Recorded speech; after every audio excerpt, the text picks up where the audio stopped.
Welcome everyone to Male Fuzz TV. I am Peter, and for some reason I have decided to start another long-running TV show to work through and review and give my thoughts on episode by episode and what should be a weekly basis, or close to it. And I have chosen The X-Files. I put out some feelers for some different shows to start. I am working through Person of Interest. I'm about 8 or 9 episodes into that. But I wanted another show to go through, an old show that I hadn't seen before. Now, I have seen, I think I saw all of season 1 of this a long time ago, but I don't remember any of it. I did remember some of episode 1, because myself and Connor did do a pilot discussion of The X-Files a couple of years ago for reasons I can't remember, but there was like a one-off thing where we just looked at the pilot. So I have talked about this episode before. But so some of it was coming back to me as I was watching it, but I don't remember anything other than that, right? Obviously, I know the broad premise of The X-Files, but I'm going to dive into episode 1 here. It is simply just called The Pilot, and as for anything else that I should preface this with, I mean, basically the choice of show, I wanted to watch a show from the 90s that I hadn't really seen. There was a few things up for option, but ultimately it was X-Files that seemed to have the most people interested, and it's a big pop culture thing, you know, it's a big bit of the zeitgeist of this time period. It felt weird that I hadn't seen it before, in the same way that way back when me and Connor started doing all the Star Trek shows, it felt weird that I still hadn't seen a lot of those bigger Trek shows. X-Files is another biggie to cross off the list. And I do have some preconceived notions, just because I know of pop culture. And also, you know, I said that I'd seen season 1 a long time ago and don't really remember much of it. I actually have seen something else from the show, which is I have seen season 10. That 6-episode season. That wasn't the last season, but it was the first one after it came back in like 2016, 2017, thereabouts. I watched those 6 episodes and talked about them at the time.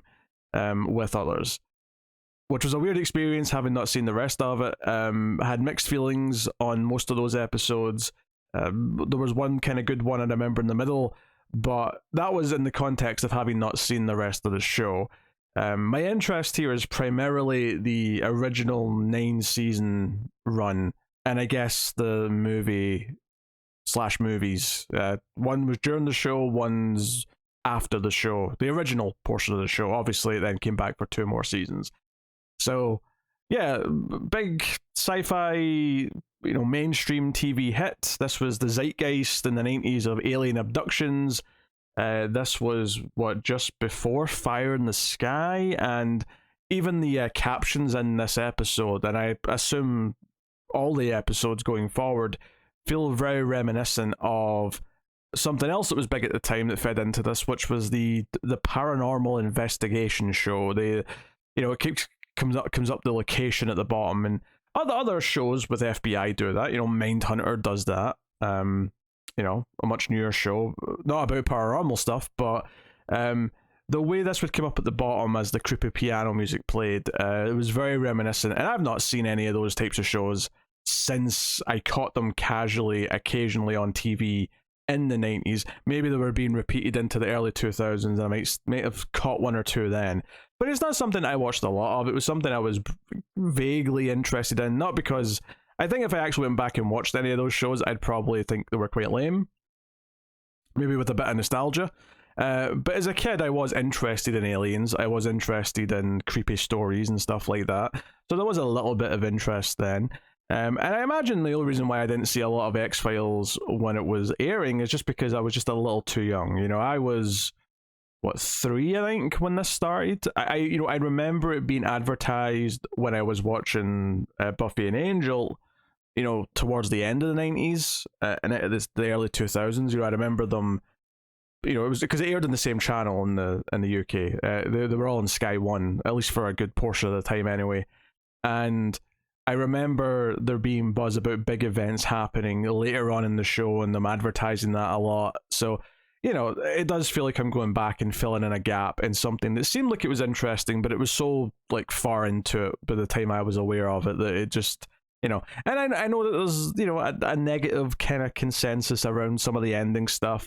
So I'm not going into this hoping for the best, like, long form storytelling ever. In fact, my belief is, from what I understand, is that X-Files is kind of the inverse of a lot of other shows.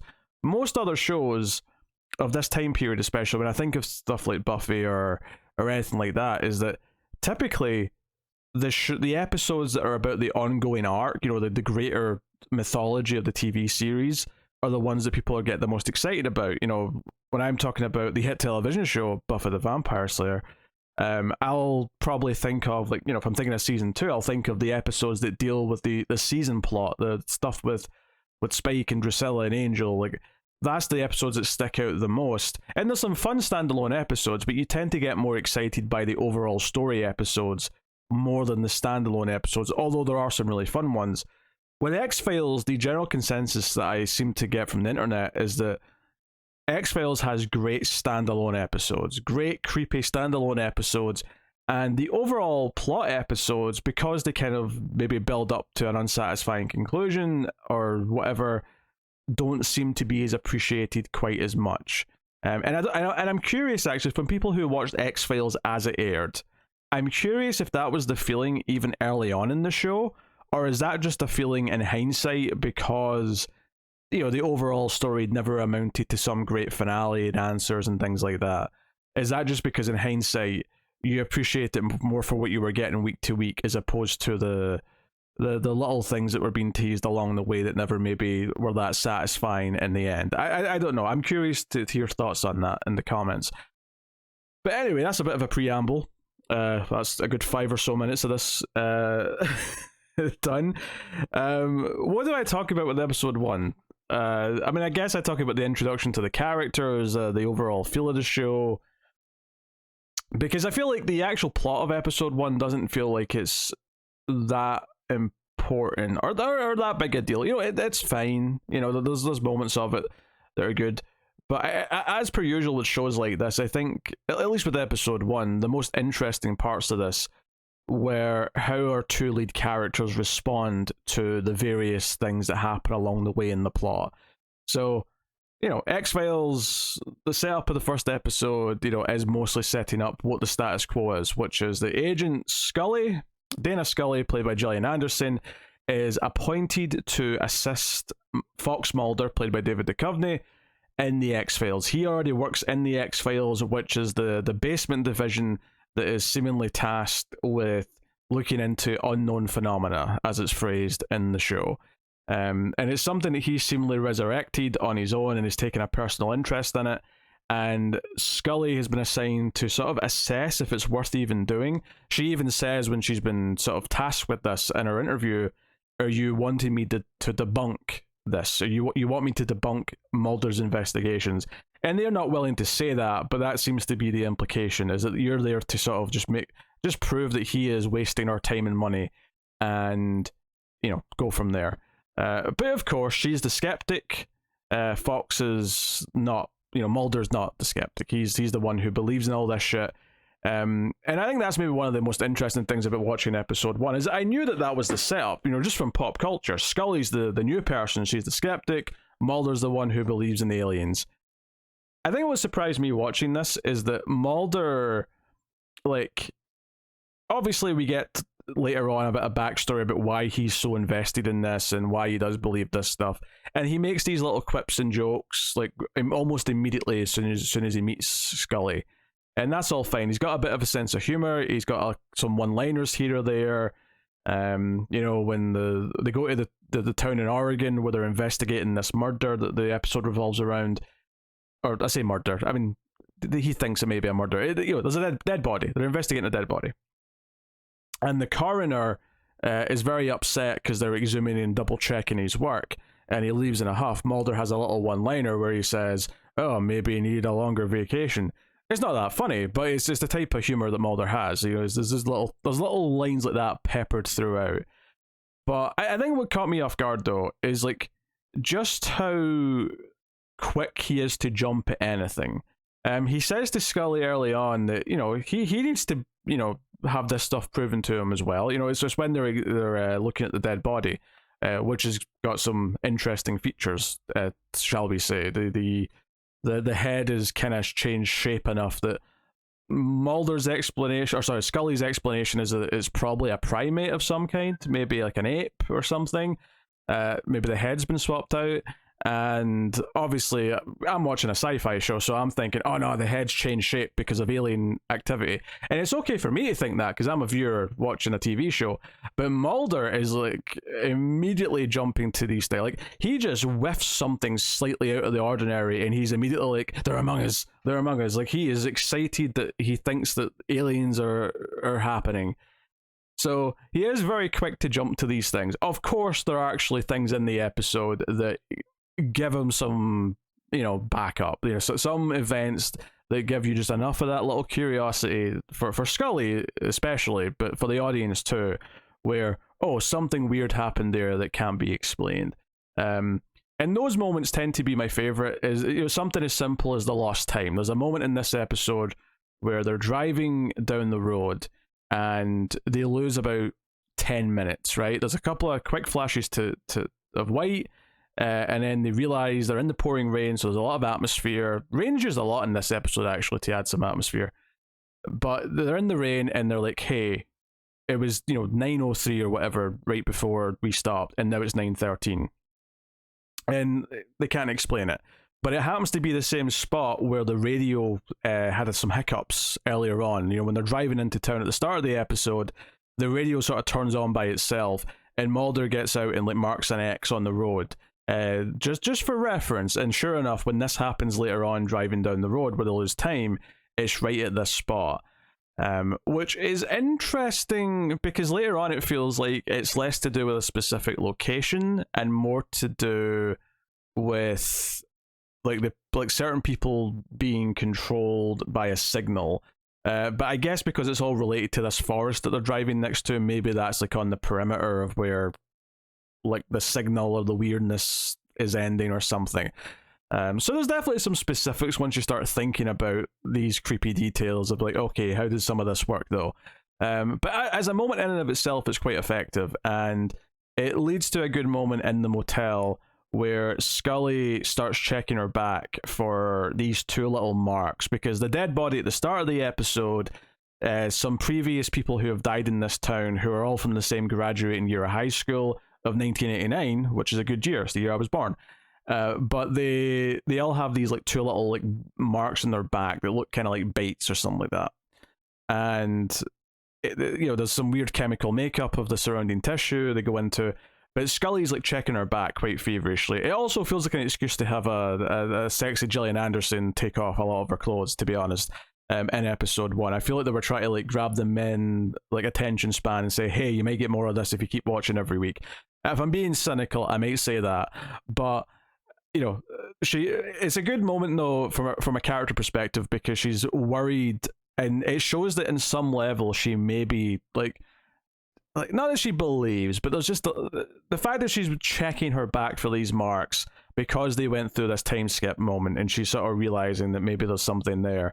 And she rushes to Mulder next door and says, hey, check, like, is there something there? And she thinks there is because she felt something. And then when he looks, he sees 3 marks, and he's like, oh, they're just mosquito bites. It's nothing to worry about.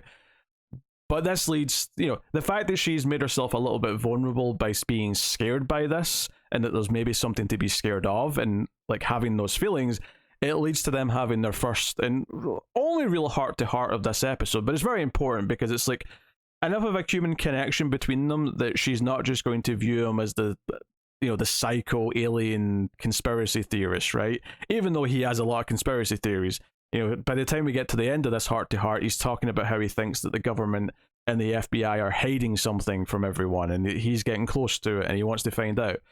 But this leads to him opening up, and it leads to like actually getting to his motivation of a character. So we have this very atmospheric scene where there's water, it's raining outside, so we get the light coming through the window through the rain, so there's this great sort of visual atmosphere to everything. And they're having this conversation in the dark because the power's out, and it's so like, I'm saying that here from like I guess direction, and yeah, it's direction, but it's also kind of, I guess, just the choice to have the scene like this. So I guess writing as well just gives it a lot of atmosphere. But he tells her about how his sister disappeared when he was a kid, and he couldn't remember anything at that time. Him and his parents were disturbed by it because there was no evidence, there was no leads. She just disappeared. But he's later had some hypnosis that have like revealed some repressed memories, and he says there was a bright light and that he was paralyzed in the room and unable to react to anything his sister said. And that's kind of like what he's... So he thinks his sister's been abducted by aliens when he was a kid, and that's his motivation for looking into all this as he's gotten older and whatnot. So that's obviously some important character stuff going forward to keep in mind. But I think it's important for their relationship, Mulder and Scully, that he's given her some emotional reason, some human reason that she can understand why he cares about proving any of this.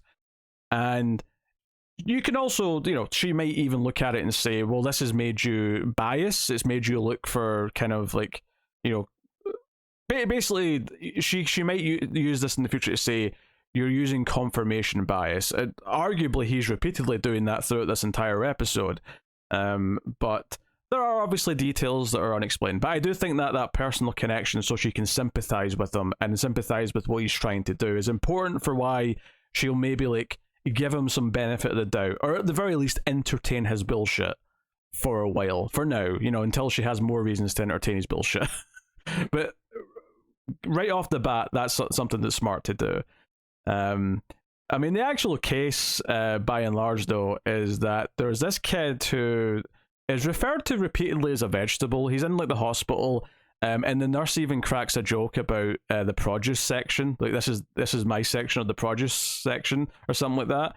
And I went, oof, okay, all right, we're cracking some jokes about sick people. All right, this feels very of its time, 1992.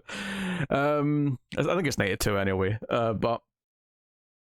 So yeah, it turns out that him and other kids from the same graduating year, some of them have turned up dead, some of them are in hospitals in a catatonic state like him, but it seems like whenever the aliens, assuming there are aliens, activate everything, they actually wake him up, and he actually brings the other people his age that were also affected by this abduction thing in the woods, and he brings them to them, and they seemingly turn up dead. The way he explains it at the end, because he's talking by the end, after everything's done, he says that the aliens have left because the experiment, whatever they were trying to do with everyone, failed. And that's why there seems to be a bit of a gap. At the start of the episode, when they find this dead body, it's like, oh, this is happening again. 3 years after the initial time it happened. And it seems like in that time, whatever the aliens were doing, they were trying to do it for 3 years, and now they're sort of like wiping the slate clean before they leave. And that seems to be what's happened. And the details of this are okay. Mulder does take some huge leaps at certain points.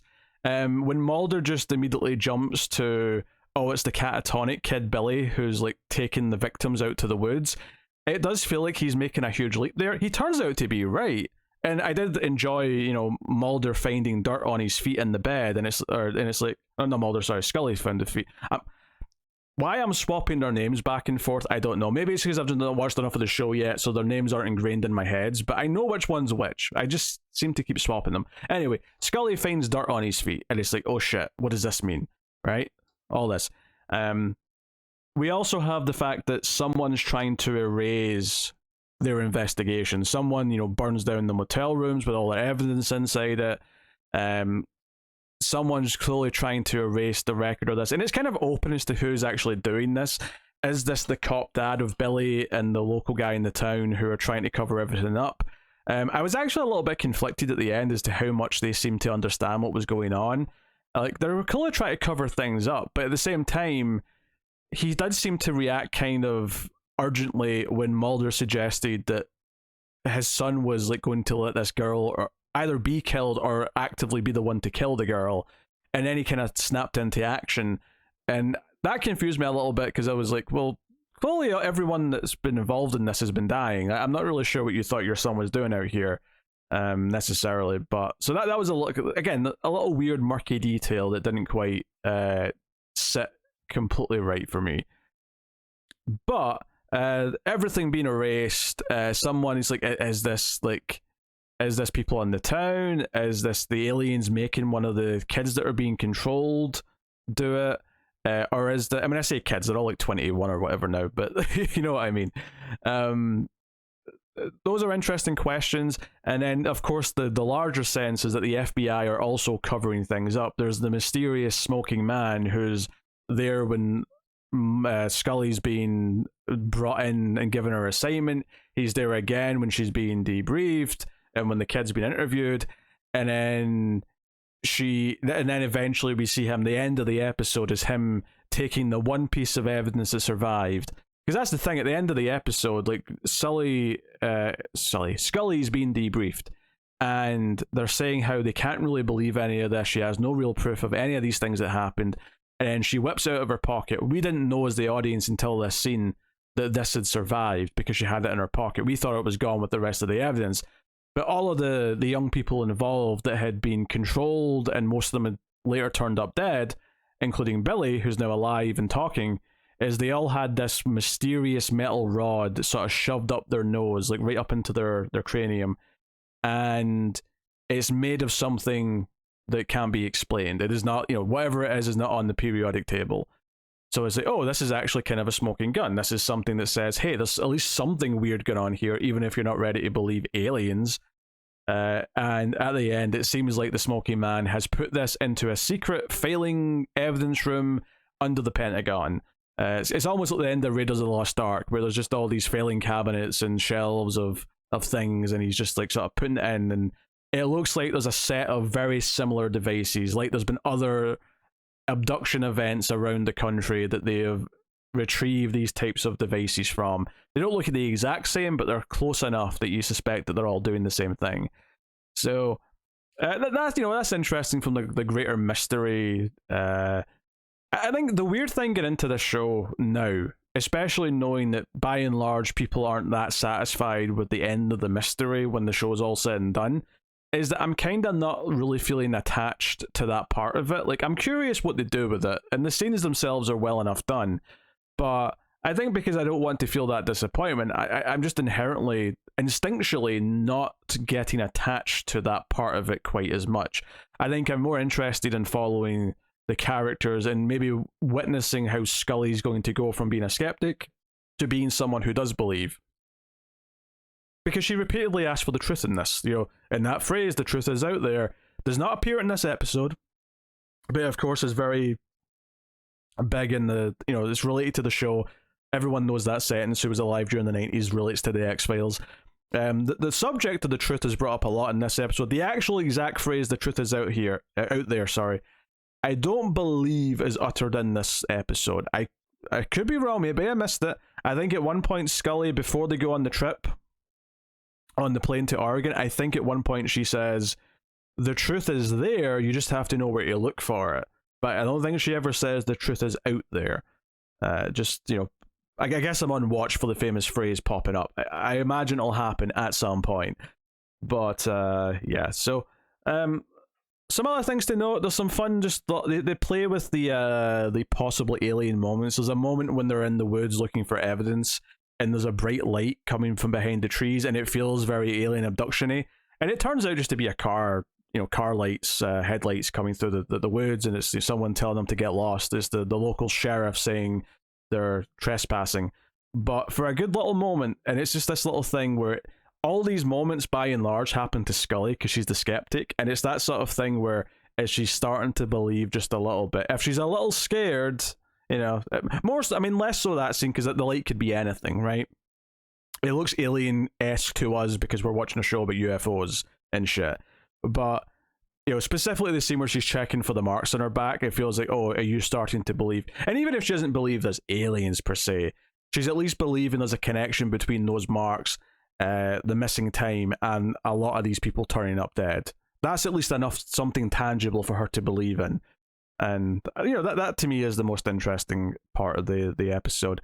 There is a weird little moment actually when they're on the plane to Oregon early on in the episode to start their investigation. There's some really extreme turbulence, and Scully gets kind of afraid, and Mulder somehow has been lucky enough to have like enough empty seats next to him that he's lying down like across multiple seats in the middle of the plane. Did he just book all these seats out? I mean, the FBI might actually have a reason to be mad if he's actually paying with FBI money all of these plane seats so he can stretch his legs. But he just lies there, comfortable as can be. He's not fazed by the turbulence at all. And maybe it's just a little sign at the start of the episode that, you know, Scully obviously is very capable. You know, we know she's a medical doctor first and then became an FBI agent. She chose not to practice medicine. So she's obviously a very smart person and she's very logical. But clearly this little moment of turbulence like scared the shit out of her, and it's maybe this idea that Mulder's already kind of made peace with, like, I don't know, the more adventurous side of life, shall we say. So I think the way the characters bounce off of each other is quite interesting. I think inherently Scully, because one, she's the conduit for the audience because she's the new character asking questions that Mulder's explaining things to, and she's also the skeptic, which means she gets to come in and be kind of like, all right, impress me, I don't believe there's shit going on. And I think the hope from a writer standpoint is that as Scully starts to believe things, it maybe lets the audience start to believe into things in the show and like, oh, this feels like a big deal because Scully's saying it, because Scully's scared, because Scully's starting to believe it. And, you know, I think that's a fine technique. It can't last forever. Eventually she'll have been around this shit for so long that we have to, you know, advance her beyond that. But for season 1, that makes complete sense, especially for episode 1. But I think you can have this the whole season. I think you can at least go a full season with her being thoroughly in this kind of role, and then maybe you have to start going a bit beyond that in a season 2 where she has to eventually start to feel like she's, you know, a bit more acclimatized to some of the weird shit they're going to be seeing. And especially since in this episode, I think maybe the other surprising thing going into this show, knowing its, you know, popularity, having a vague idea of what it's about, is I think I'm surprised with how explicit there is something going on in this episode. I really thought that a lot of this show, at least until like a big episode, maybe later in the season, you know, maybe the finale or something like that, it would always be very ambiguous as if anything actually paranormal or supernatural was going on, right? If something, you know, some unknown phenomena was actually occurring. I thought it would be more ambiguous and vague, that you could explain it with something rational, and it would maybe be up to the viewer to decide, was there something alien actually happening here, or was it, you know, a plausible explanation? You know, in the way some movies will play those cards and they'll sort of leave it for the audience. This episode does not do that. There is clearly an alien force, whether it's, you know, a UFO or something else. So you could maybe debate exactly what it is, but there's clearly something planted into these people to make them act as mindless slaves whenever they're turned on. And there's clearly a light coming from somewhere in the forest at the end of the episode. And then on top of that, the opening scene with the girl who turns up dead, there is like a person coming towards her with this sort of blurry effect on him, as if like there is some sort of alien technology or alien aura about him. And I think that is actually supposed to be Billy. Now, you know, when you're thinking back to the start, why he has that sort of look to him at the start and not at the end is maybe debatable. Again, it feels like, oh, we want it to be creepy in the start of the episode, but by the end we know it's him, so we're just going to see him properly. Again, I don't know if that necessarily adds up quite right in my head, but, you know, they're both effective enough scenes on their own. So, yeah, I mean, the plot's fine. The plot is perfectly fine, but this episode is obviously far more interesting for introducing our two characters. I think Scully's by far the most interesting one right now, whereas Mulder feels like, you know, we're sort of trying to gauge him and make him feel like a real person. And right now, he's maybe feeling a little bit like he is just the guy who believes in all this shit. And we had that one scene where it tries to humanize it a little bit by saying why he has this motivation. But I feel like he's a lot more cartoony compared to Scully, whereas Scully gets to, because she starts off as the skeptic, she gets to feel a bit more grounded and we can sort of buy into her as a person a little bit more. And then the idea that she starts to get creeped out by certain things, it's easy to relate to that because, you know, we all hear a spooky noise once in a while. We all hear about something that can't be explained and we know how that feels. Mulder, by extension, is a lot more extreme, and I think it's going to take a little bit more time to make him feel like a more fleshed out character. I think that's just inherent to the premise of these characters, and that's okay. But that would be my observation after one episode. So yeah, I mean there you go. That's episode 1 of the X-Files. You know, I'm not sure how much I'll go into like the nitty gritty plot details of each individual plot. It kind of depends on an episode by episode basis. But I think that's what I wanted to focus on in this first episode, was mostly the setup of the characters and the overall feel. And I think the overall feel of the show is pretty good. Watching it now, because it's been remastered and it's in HD and all the rest of it, it is kind of cool watching a show from this time period in a relatively pristine quality, and it just feeling like it's, you know, quite fresh. And obviously all the clothes and the hairstyles and technology give it away, but it doesn't look old from, you know, in terms, you know, and this is why it's so good that shows from this time are shot on film, because film ages extremely well as a medium. If it's well preserved, you get some wonderful things from it. It's why old movies look great when they're remastered in 4K and shit like that. It's fun seeing a show like this from this time period look this good. So, anywho, that's my thoughts on episode 1 of the X-Files. I'll be back next week with episode 2. Let me know what you think of the pilot for X-Files in the comments. Like, subscribe. Of course, liking and commenting is especially important at the start, because it lets me know that you're interested in me actually continuing to cover this. You know, let me see that people are actually going to watch these and listen to these reviews and get something out of them, whether or not you're just watching and listening to this because you're a big fan of the show and you know all the episodes, or if you're watching along with me either for the first time or rewatching alongside the reviews. I love to hear about all of those things, so please do let me know. And of course, you can support all the content and help keep it all coming by going over to patreon.com/MailFuzzTV and supporting us over there financially. But that is my thoughts on the X-Files. So thank you very much for joining me. I always appreciate it. Keep watching TV. Have you got any vanilla?